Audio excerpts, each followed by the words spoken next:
What's up, everybody? It's your boy Tech Money Entertainment bringing you another breakdown video. This time I'm showing you guys Mesa. For my build for Mesa, I use Staggering Shield, Muzzle Flash, and Rage. The main reason why I use both of these together is just to increase the survivability, and using Muzzle Flash for when you're in a sticky situation to get the flash proc to go off and blind enemies just in case if a teammate goes down, which I'll showcase a lot of that in the video. Also, Rage is a really good combination with Mesa because of the single fact that she has 95% damage reduction and she could take more damage, giving her energy back to be able to synergize her moves.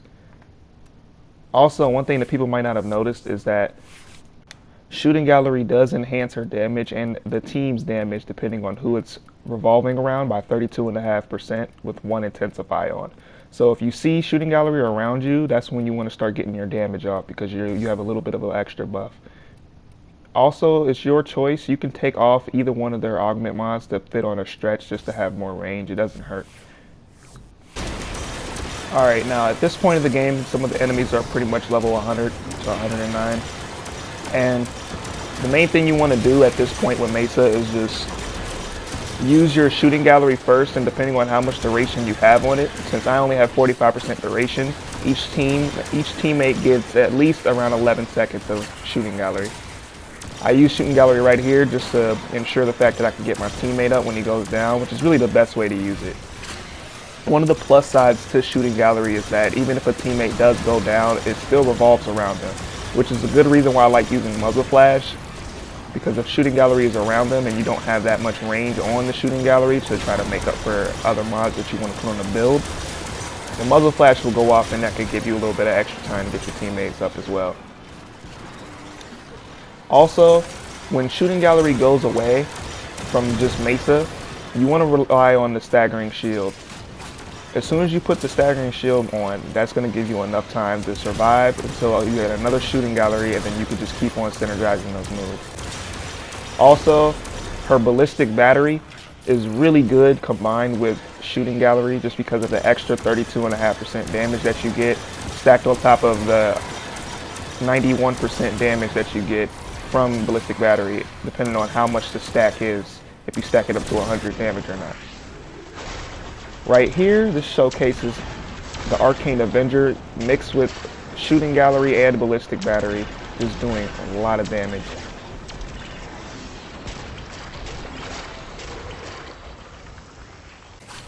Another great thing about Mesa is that she has a lot of opportunities to get her health back depending on which syndicate weapons you're using. Like anything like the Theoris or, Telesac Bolto, any type of weapon that just has a health proc on it, or weapons that have life strike or whatever. Like, she has really good moments where she can just set up nice stun and crowd control with Shooting Gallery, or just being able to reduce her damage with Staggering Shield to get up close and get those extra hits in with whatever weapon she's using to get her health back is really nice as well. Now, another misconception about Mesa is that, like, people just, I don't know why, they just really love Peacemaker. At least that was the last patch. I still think Peacemaker is a good move, but it's nowhere near the move that you should be using to try to stay alive within the void. Because at the end of the day, you are still a stationary target. Even if you have on Staggering Shield and you're using Peacemaker, if you're still standing still, you're still getting hit by multiple targets. And even though you have 95% damage reduction, you don't want to just purposely take 95% or 5% damage reduction on purpose. You still want to avoid damage, which is why you're able to survive so long, is because if you get hit in between, you have that 95% damage reduction to rely on. You never want to just stand still and then just purposely get hit, because later in these waves the enemies start to scale higher and they start to do more and more damage, and when there's multiple of them shooting at you, it just makes Peacemaker not as much of a reliable move as the other two.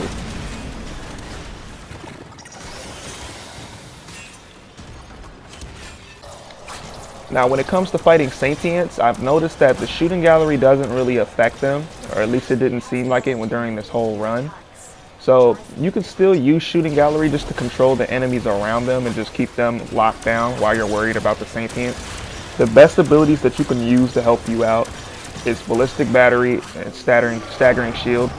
And if you are at a safe distance and you have teammates that have good crowd control, you could try to sit back and use Peacemaker to just chip off some damage away from them to help your teammates kill the sentients faster. This is just what I noticed to help out.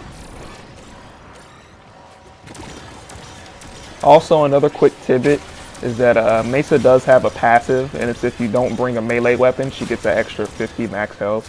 It's not really something that makes or breaks the character, which is why I have a melee weapon on in this video. The extra 50 health is okay. It's not really like a huge deal breaker, so you don't have to worry about not bringing a weapon at every mission. It's just something extra if you want to do that or not. Another great tip is something that I brought up in my Banshee video, is that walking into nullifier bubbles while you have abilities active to reset them on purpose to get you to cast them again, it's a great way to get you out of a situation.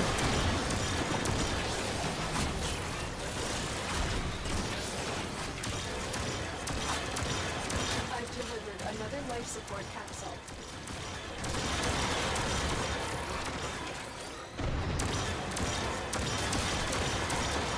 Levels.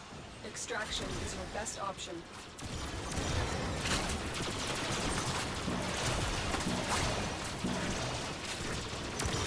Life support has been replenished. Tenno, prepare for life support. One of the good things about Mesa though is that even though her energy pool can only get up to 300 or 400 if you have on prime continuity, her moves take up quite a bit of duration for you to gather your energy again, or if you're using syndicate weapons that give you energy, you pretty much don't find yourself in a huge hole when it comes to being efficient and having a lot of energy on you. Life support activated.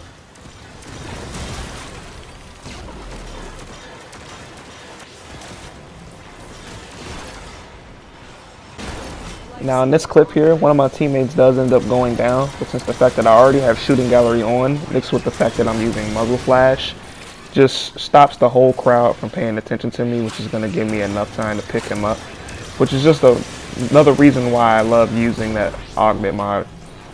I'll try to put that in most of my builds for her. You can get around not having it on, because like I said, as long as you put on range, the range will be enough to stop the enemies as well, but this is just a different way to go about playing Mesa also. We start running really low on life support here soon, and just right now we're trying to kill to get more little like mini life supports to drop, but it just doesn't really work out too well. We still end up going pretty far. I mean, an hour and 9 minutes. I try to at least get it to an hour for these breakdown videos just to showcase the gameplay of the build against level 100 enemies. I am going to try to go a bit farther with Mesa and try to get to at least like an hour and a half or 2 hours just to show you guys just more of what her build can do. If you guys like this build, be sure to give it a like, comment, and even subscribe. And I'm going to show you guys the build again just in case if you weren't paying attention or if you missed it earlier. But yeah, more gameplay videos coming up soon with Mesa and other frames. So be tuned for that. I think the next frame that I'm going to showcase a build for is probably going to be Equinox. And yeah, I'll catch you guys on the next video, man. Peace.